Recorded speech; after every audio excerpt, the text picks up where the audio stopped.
नमस्कार दोस्तों, आज हम सबमर्सिबल पंप सेट का जो स्टार्टर होता है उसकी वायरिंग करना सीखेंगे। ज़्यादातर घरों में ऐसा स्टार्टर पैनल देखने को मिलता है।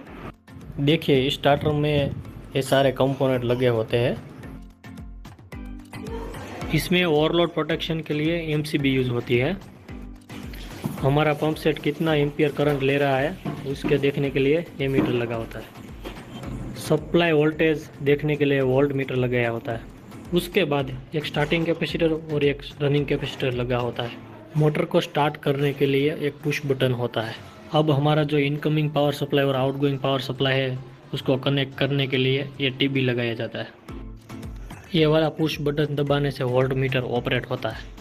जब भी हम मोटर को स्टार्ट करते हैं तब ये इंडिकेटर ऑन होता है।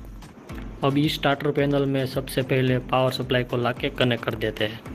तो जो हमारा इनकमिंग पावर सप्लाई होता है वो 230 वोल्ट होता है, यानी कि सिंगल फेज होता है।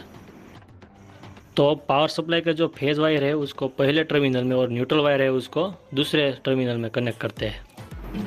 अब इसके बाद हम क्या करते हैं कि ये जो हमारा पंप सेट है उसका वायर यानी कि केबल को यहाँ लाके यहाँ तीसरे टर्मिनल में रेड वायर यानी कि रनिंग वायर को लाके जोड़ देते हैं। उसके बाद येलो कलर का जो स्टार्टिंग वायर है उसको चौथे टर्मिनल में कनेक्ट कर देते हैं। अब ब्लू कलर का जो कॉमन वायर है उसको लास्ट वाले टर्मिनल में कनेक्ट कर देते हैं। अब दोस्तों, हमारा जो इनकमिंग पावर सप्लाई है उसका फेज वायर को यहाँ से इस एमसीबी में कनेक्ट कर देते हैं। अब एमसीबी के आउटपुट टर्मिनल में एक वायर को जोड़ के एम्पियर मीटर के पहले टर्मिनल में जोड़ देते हैं। अब एम्पियर मीटर के दूसरे टर्मिनल में एक वायर को जोड़ के यहाँ तीसरे टर्मिनल में कनेक्ट कर देते हैं। अब वोल्ट मीटर के कनेक्शन के लिए एमसीबी के आउटपुट में एक वायर को जोड़ेंगे और वहाँ से ये जो पुश बटन है उसमें कनेक्ट करेंगे। अब पुश बटन में एक वायर का टुकड़ा जोड़ के वोल्ट मीटर तक लेके जाएंगे। वोल्ट मीटर को हमने फेस तो पहुँचा दिया, अब न्यूट्रल की बारी है। टर्मिनल बॉक्स के जो ये दूसरा टर्मिनल है वहाँ से न्यूट्रल वायर को लेके जाएंगे और वोल्ट मीटर में दे देंगे।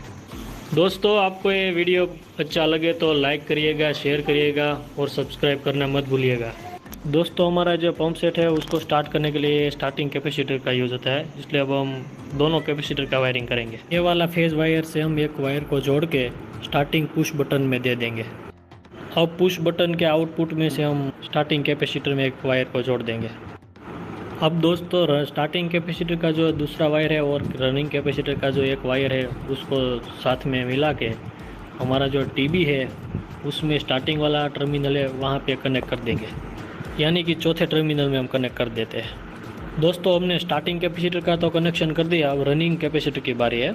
रनिंग कैपेसिटर के दूसरे वायर को हम यहाँ पे फेज वायर है रनिंग वायर में दिया उसमें लगा देंगे। दोस्तों, आपके मन में एक सवाल होगा कि इसमें स्टार्टिंग और रनिंग कैपेसिटर कौन से है। जिसकी वैल्यू ज़्यादा होगी वो स्टार्टिंग कैपेसिटर और जिसकी कम वो रनिंग कैपेसिटर। अब दोस्तों, हमने स्टार्टिंग और रनिंग की दोनों की वायरिंग तो कर दी। अब हमारा जो पंप सेट है उसका जो कॉमन वायर है उसको न्यूट्रल की ज़रूरत होती है, इसलिए अब हम न्यूट्रल की वायरिंग करते हैं। पावर सप्लाई के न्यूट्रल वायर को हम यहाँ पे लास्ट टर्मिनल में कनेक्ट कर देते हैं। अब दोस्तों, हम जब भी पंप सेट चालू करेंगे तो ये वाली जो इंडिकेटर है वो ऑन होगी, तो अब इसकी वायरिंग करते हैं। पहले उसको यहाँ से फेज वायर कनेक्ट करते हैं और वोल्ट मीटर में से हम न्यूट्रल वायर कनेक्ट कर देते हैं। देखिए दोस्तों, अब हमारी वायरिंग कंप्लीट हो चुकी है। आई होप कि दोस्तों आपको